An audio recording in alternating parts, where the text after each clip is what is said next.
nuestras voces y cantamos sin temores la promesa que nos une a tu eternidad. Y aunque la tormenta llueve en nuestra fe, no hay nada imposible, hoy por fin podemos ver. Y aunque la tormenta llueve en nuestra fe, no hay nada imposible, hoy sentimos tu poder. Juntos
Extraordinaria mañana esta en la que podemos abrir nuestros labios para bendecirte, que podemos tener la certeza que te hallamos, que clamamos a ti, te hemos encontrado, que tu amor está presente siempre, independientemente de lo que nosotros podamos llegar a pensar o sentir.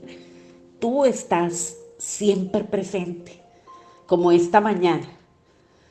Como esta mañana que podemos acercarnos confiadamente a deleitarnos en ti, en tus proezas, en tus victorias, en todo lo que has hecho en medio de tu pueblo. Muchas gracias, Señor. Gracias porque alumbras nuestros ojos, porque nos regalas de tu entendimiento, porque nos enseñas a considerar el juicio, a enderezar nuestra visión, a poder entender cómo es tu corazón, cómo podemos acercarnos a una manera de pensar y de mirar y de discernir las cosas como tú lo harías, Señor, con tu corazón, con tus ojos, con tu mente, Señor. Gracias, Padre, eres hermoso. Gracias porque cada vez nos llevas a moradas nuevas, eternas, a que nuestro entendimiento sea transformado de una manera portentosa, Señor. Gracias por hacernos nuevos. Gracias por permitirnos estar aquí, bendiciendo tu nombre, alegrándonos en ti, sabiendo que hoy tendremos manifestaciones extraordinarias de tu Espíritu, de las cuales nosotros somos testigos y de las cuales nosotros también hemos participado porque tú nos has dado ese privilegio, Señor, de junto contigo edificar, restaurar, sanar. Gracias por nuestra amada hermana Paloma, por su palabra que es la tuya en su boca, Señor, por tu poder expresado y manifestado en vasos de carne, por la demostración que hay un camino que es posible recorrer para todos nosotros. Bendito seas, Señor Jesús.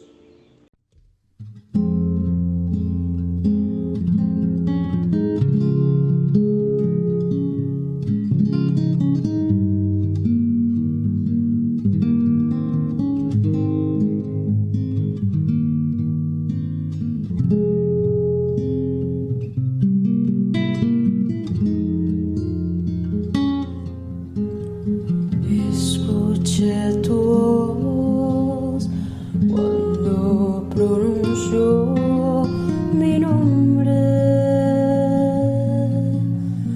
Pude ver tu luz, la que iluminó mi ser.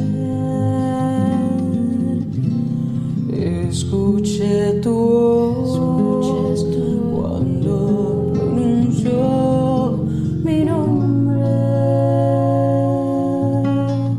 Pude ver tu luz, la que iluminó mi ser y me cubrió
Muy buenos días y sean todos bienvenidos a este compartir devocional, nuestro pan de cada día.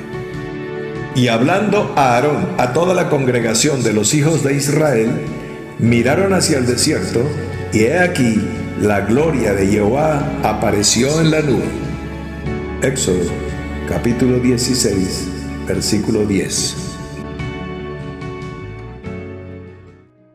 Para comenzar, antes de que entremos en materia, quiero contarles que con el hermano Eric hemos recibido un par de correspondencias de dos amigos de Santander respecto a los comentarios que hicimos en esta semana que pasó sobre la canción Los Hijos del Desierto. Yo les comentaba a ustedes que esta canción figuraba en el libro de los Salmos como de 1997 y que esta canción realmente era del 98.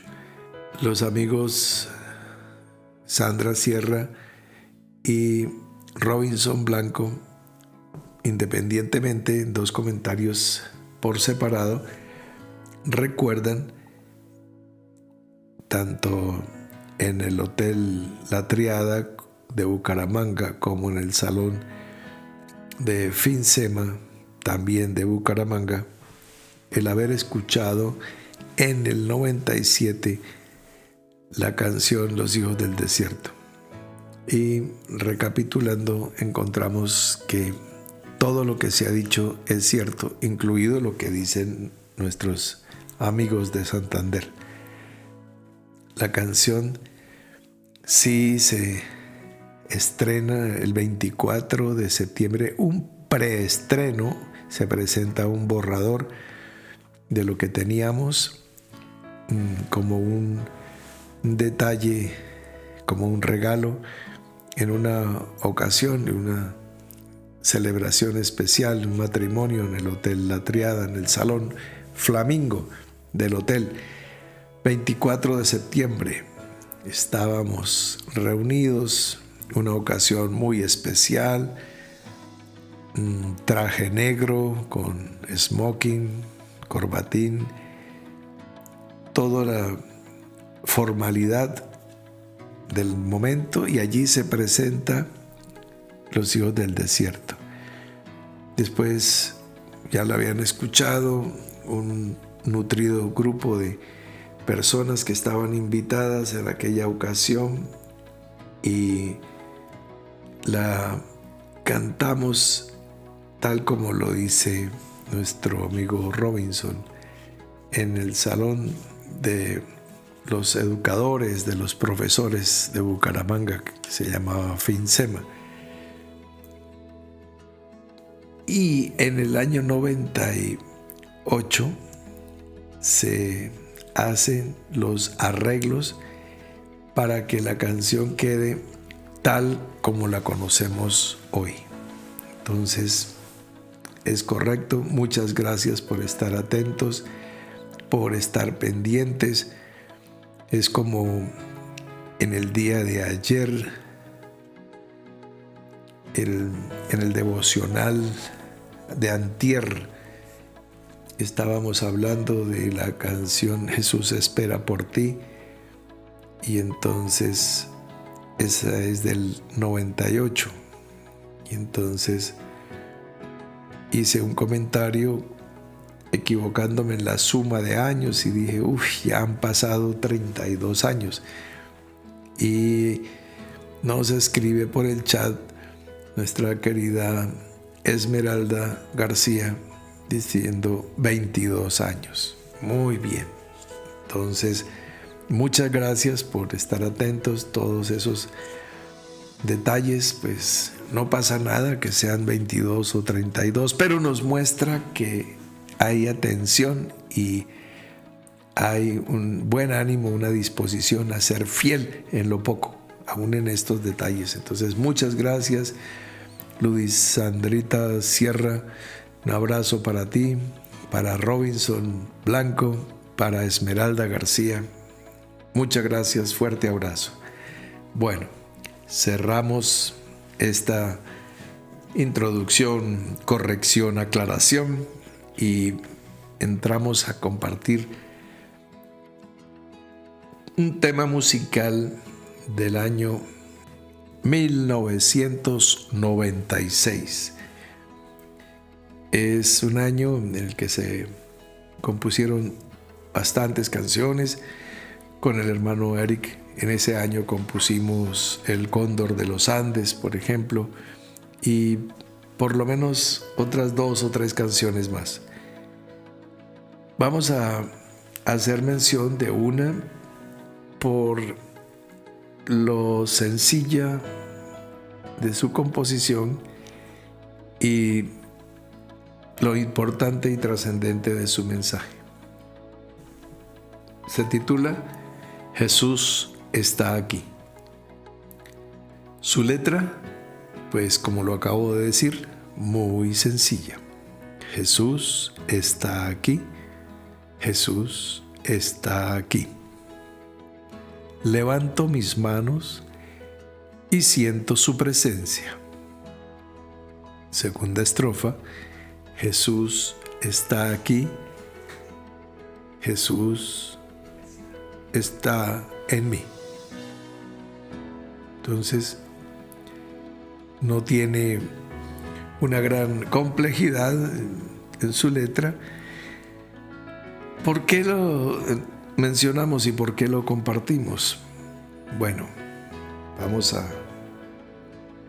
a darle primero que todo el contexto para que podamos entender bien el porqué de su letra y de su música. Entonces, en el año 96, el 5 de julio de ese año, entonces le digo al hermano Eric, aliste una maleta con ropa y coja una guitarra y nos vamos de gira.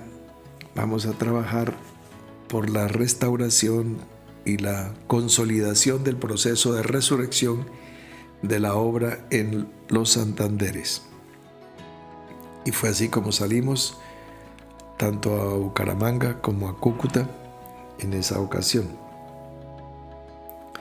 Justamente 2 meses después, el 5 de septiembre del mismo 96, yo había dejado al hermano Eric al frente de la obra en la ciudad de Bucaramanga y estoy yendo nuevamente de Bogotá a Bucaramanga en un viaje donde vamos con un grupo de personas, de hermanas, dentro de las cuales está la mía propia, mi hermana Nora. Y en ese atardecer del 5 de septiembre, en la hora de la penumbra, entrando en una curva del Alto de Aratoca, antes del cañón de Chicamocha, me encuentro con un camión que está en parte invadiendo carril, y entonces él frena estrepitosamente y yo también, y ese tipo de frenado hace que las trompas de los vehículos cambien su posición.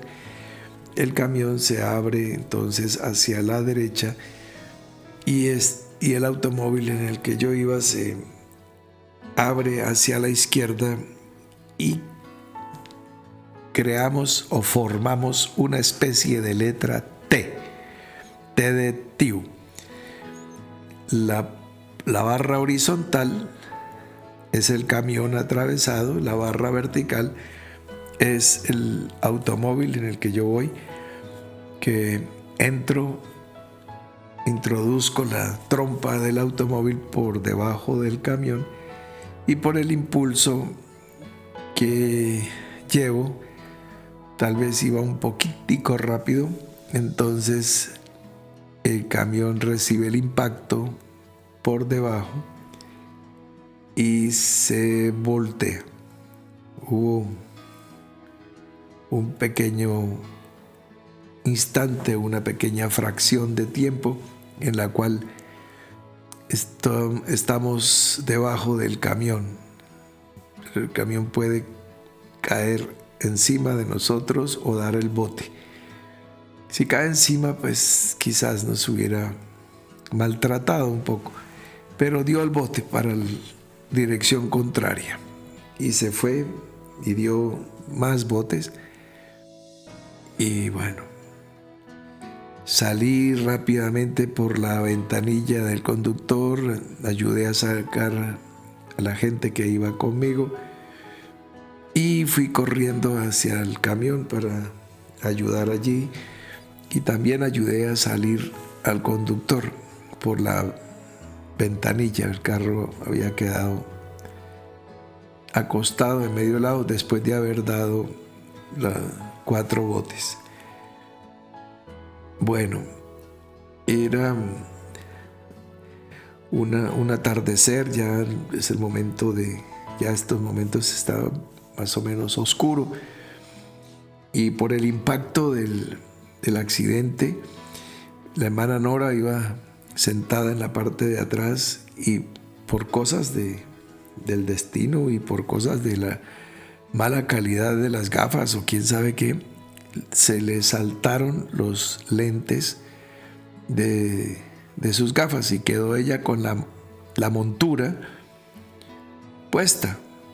O sea, las gafas las tenía sobre las orejas y la nariz ahí, pero sin lentes. Los lentes saltaron por el impacto. Y entonces ella seguía creyendo que tenía gafas porque las tenía ahí, pero sin lentes. Entonces ella me da consejo como hermana y como abogada y me dice: Alfredito, no se vaya a responsabilizar de este accidente porque hay muchos muertos. Y entonces yo: ¿cuáles muertos, Norita? Y me dijo: es que no se ha dado cuenta, mire, ahí hay cabezas de personas degolladas, muchas. Y entonces yo volteo a mirar y el suceso es que el camión venía cargado de piñas, seguramente vendría de Lebrija, que es la capital piñera de Santander. Y entonces mi hermana, como no tenía los lentes, sino las monturas, ella veía las piñas en la oscuridad y pensaba que eran cabezas de personas decapitadas. Y me decía: déjeme hablar a mí, que yo soy abogada, usted no diga nada. Yo: pero no, ahorita... Bueno, anécdotas de la vida. Conclusión: no, pues no hubo ni muertos ni heridos, solamente yo tuve una especie de contusión porque con mi pecho doblé el timón del automóvil, me fui hacia adelante por un mal hábito que tenía en aquella época. Ya lo estoy corrigiendo, y es que no me gusta usar el cinturón de seguridad. Entonces me fui hacia adelante y con el pecho golpeé el timón, y bueno, eso hizo que tuviera que pasar la noche hospitalizado en Bucaramanga porque podía haber un paro cardiorrespiratorio en cualquier momento, etc. Conclusión: no, el paro fue puro paro, no pasó nada, y bueno, aquí estamos. En esa ocasión nos ayudaron y nos recogieron 2 hermanos muy especiales que en un acto de compañerismo y de generosidad fueron a socorrernos desde Bucaramanga. Hay que aclarar que estamos a casi un par de horas de Bucaramanga. El hermano Eric estaba en una reunión con líderes y 2 hermanos fueron hasta las montañas del Alto de Aratoca a ayudar a recogernos y traernos, y bueno, todo eso. Y hasta el día de hoy estoy agradecido en mi corazón con Dios y con estos hermanos, porque como ya les he dicho, yo nunca olvido lo que recibo. A mí se me olvida lo que doy, o trato de olvidar esa parte, pero lo que recibo siempre lo guardo en mi corazón para ser agradecido. Además que he tenido muchos malos ejemplos en la vida de personas que les he visto recibir de parte de Dios, de parte de sus hermanos, incluyéndome a mí mismo, y lo hacen indolentemente, reciben sin gratitud. Para no parecerme a nadie en esos malos ejemplos, pues pasan los años y siempre guardo en mi corazón el agradecimiento por una señora que me da un almuerzo en la plaza de un pueblo, por un pastor de una iglesia pentecostal unida de Colombia que nos alberga en su casa. Pero eso hace más de 4 décadas y nunca olvido lo que recibo, o procuro nunca olvidarlo. En esa ocasión fueron los hermanos Jorge Rueda y Fernando Acevedo. Fueron en sus respectivos automóviles y nos recogieron, nos repartieron con maletas y pasajeros, unos en un carro, otros en otro, y yo terminé, como les dije, hospitalizado en una clínica de Bucaramanga. Bueno, pues no se murió nadie y siguió el proceso de la obra. En octubre, el siguiente mes, tuvimos la convención nacional. Ustedes recuerdan que hablamos que en el año 98 se presentaron las 3 convenciones del occidente, del centro y del norte de Colombia. Este es año 96, preparatorio a las convenciones regionales, y esta es la convención nacional. Muy bien. Se realiza, estamos estrenando prácticamente el auditorio de edificio de Bogotá, calle 24, 4014. Y bueno, pues tengo la oportunidad de poder invitar y atender personalmente a algunos centenares de hermanos que llegaron, delegaciones de Eje Cafetero, de los Santanderes, del Tolima, de todas partes, junto con el liderazgo de Bogotá, y tuvimos esta reunión. La alimentación era por cuenta del restaurante Caliente Caliente, que quedaba justo frente a la sede del edificio mencionado. Muy bien, este es el contexto histórico. Son cosas importantes que sucedían en aquellos tiempos. En aquella convención se congregaron simultáneamente mi señor padre, mi señora madre y el papá del hermano Eric Garnier, el ciudadano Jean-Émile Garnier. Allí estaban en primera fila nuestros padres. Claro, pues la mamá del hermano Eric también.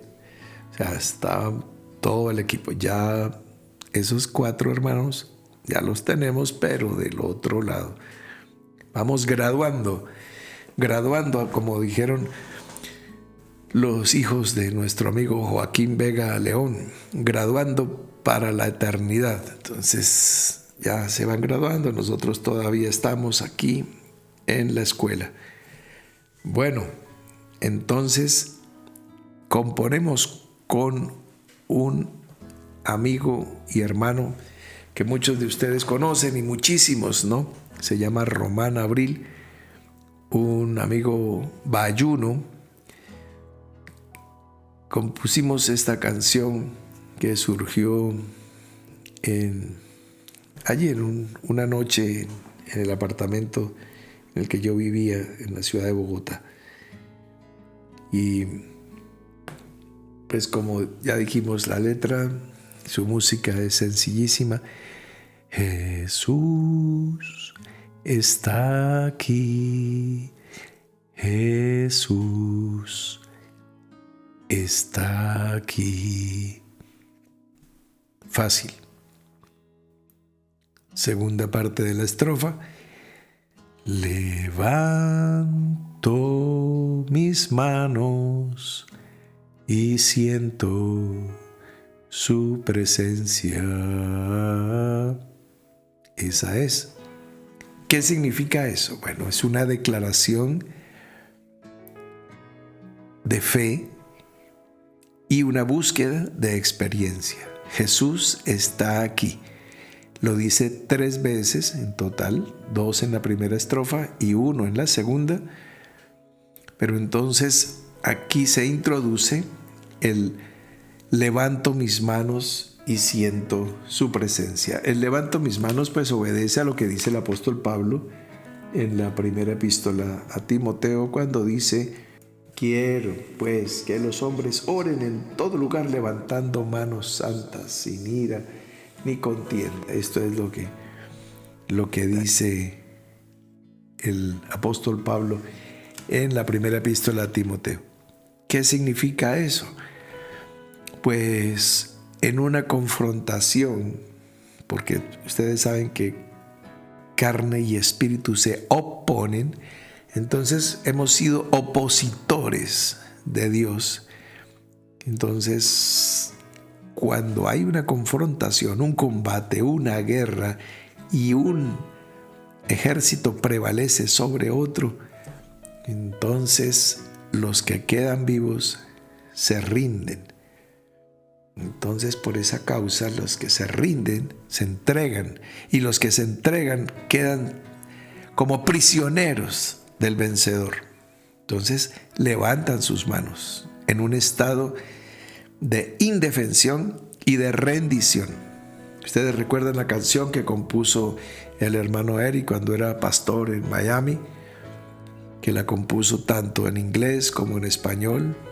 I surrender, yo me rindo. Y dice: y yo me rindo ante ti. Ese es el eje temático de esa canción. Yo me rindo. Entonces, por eso levanto mis manos. Levantar las manos es: aquí estoy en estado de impotencia, de indefensión. Y entonces, cuando ya tú te rindes, yo me rindo y nosotros nos rendimos, entonces siento su presencia. ¿Ves? Eso, experimentar la presencia del Señor. Pero cuando dejamos de ser opositores, de debatir la guianza, el consejo, la palabra, de argumentar, contraargumentar, como está escrito en el Evangelio de Juan, capítulo 3, en el versículo 30, dice, está hablando el mismo Juan, el primo del Señor, el Bautista, Johanán. Y entonces dice: es necesario que Él crezca, pero que yo mengüe. Entonces, esa actitud para que haya crecimiento del hombre nuevo y un menguar del viejo hombre implica la rendición. Entonces, levanto mis manos y, como yo he declarado 3 veces, Jesús está aquí, Jesús está aquí, concluye la canción diciendo: Él está en mí. Claro, ¿de qué manera? Por su Espíritu. Esto es el mensaje, este es el contexto, esto era lo que se estaba viviendo en la iglesia, en la nueva iglesia, porque ya estamos construyendo nueva iglesia en 1996. Este es el contexto histórico y esa es la enseñanza. Como siempre, espero que sea aportante, no solamente nos quedemos en la parte anecdótica, porque sí, nos reímos de la hermana Nora sin sus lentes, ja, ja, ja, pero es como realmente sucedió y condimenta un poquito el relato, pero lo importante es que veamos qué está sucediendo y por qué queremos destacar la presencia del Señor entre nosotros. Entonces, para ti que me estás escuchando en esta mañana de domingo, pues un buen día en familia. En unas horas estaremos orando junto con la hermana Paloma por todos los necesitados de salud o de problemas personales de cualquier índole, financieros, de lo que sea. Vamos a orar en unas horas. Mientras tanto, descansa, repon energías, fuerzas, recupérate para que podamos estar bien, cabales y completos sin que nos falte nada. Y si todavía no has levantado tus manos, este es un buen día, una buena mañana para rendirte ante el gran Rey y su ejército. Yo ya soy prisionero de Jesucristo. Yo me rendí hace mucho tiempo. Te doy ese consejo. No sigas peleando contra el espíritu. No es que dejes de pelear, sigue peleando. Si eres una persona peleona, maravilloso. Pero pelea del lado que es. Para nuestro Rey y nuestro Señor. Un abrazo para todos. Feliz domingo.